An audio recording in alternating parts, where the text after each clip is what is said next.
Hey everyone, good morning. It's Saturday. Um, it's Jeepers. We're almost to about another week and a half till spring, and had a big rainstorm. Anyway, this is Andy's guitar chart videos, free guitar chart videos. Now I admit I'm making the charts, and they're not as self-explanatory as they were before I was doing the videos. Before I was doing the videos, along with it, with the Bandicam uh, freeware that I've got, the charts had to be more self-explanatory, but there's certainly no reason for them not to be. I post them on my Facebook page, and I really want to get around to making a group or something so we can discuss it on that platform. It'll be by invitation. Um, Although with the amount of views that I'm getting, that might, that just might become like this rolling post that you can't even have time to read anything. So for now, they're just for my friends, which people post their artwork on my Facebook, and I've got about 90 friends, um, and you guys on YouTube, which is great. All you people, I appreciate you taking the time to watch the videos.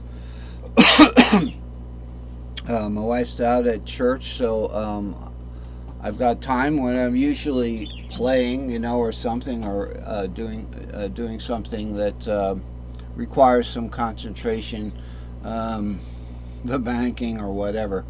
But this um, chart here, I got three charts, and I have to get to making the charts.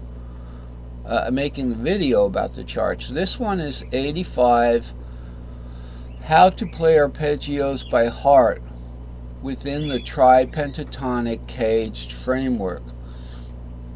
And like I said before last time, assume you want to learn more about guitar and learn more about caged.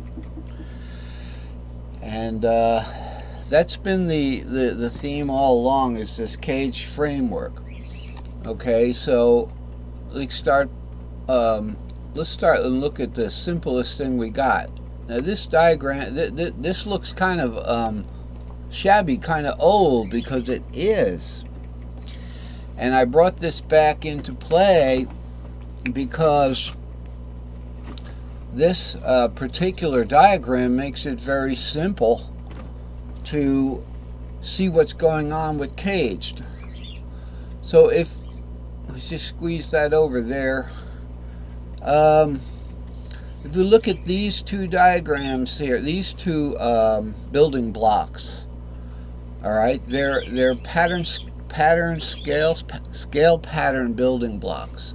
This is most of a major scale, 2, 3, 4, 5, 6, 7, root 2. It's actually a Dorian scale right there. And then the what goes on top of that very nicely.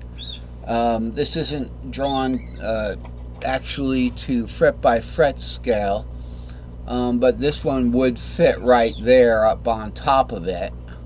Let's see if we can show that.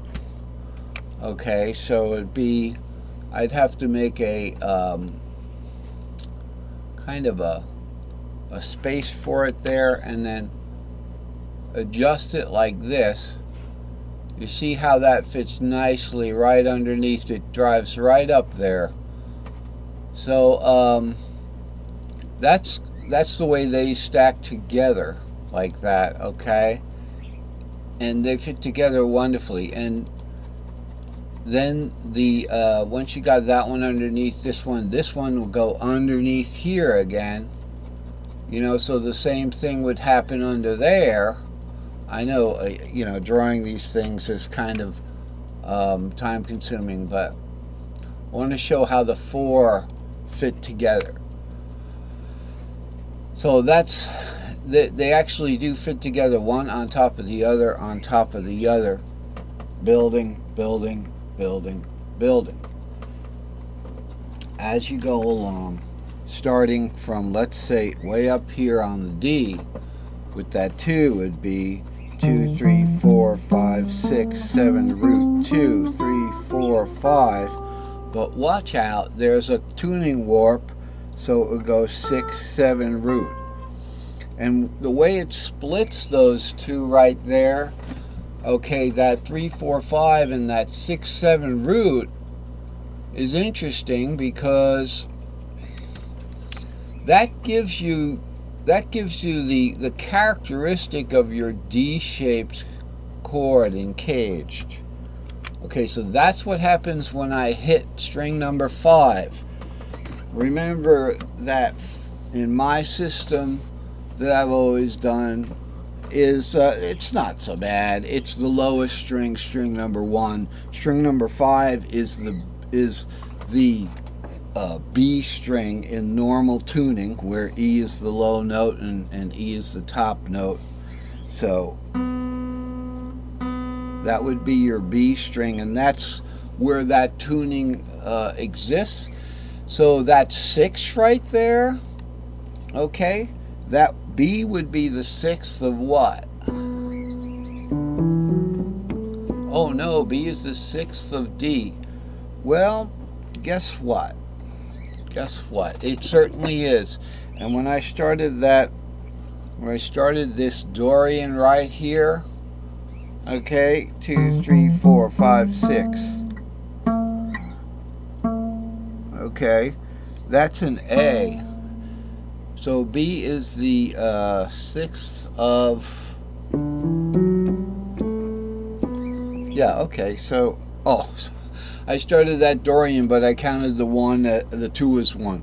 2, 3, 4, 5, 6, 7. That B is the 7th of C. Okay, it's the 6th of D.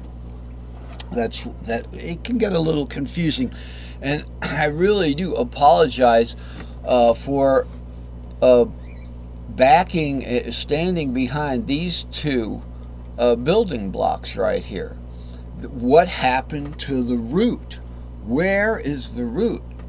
Okay, the root is twice here, and I've even meditated on this, and I asked well, I read a book on Bach, so when I was in college I took a class on music of J.S. Bach, so I get that picture in my head, and I say, what is there a problem? No, there's not a problem. The root is there. As long as you know where the root is, you don't need the root at the beginning of your pattern stack. Okay, so of course in piano I'm guilty of starting everything on the root. In any case, let's look over here.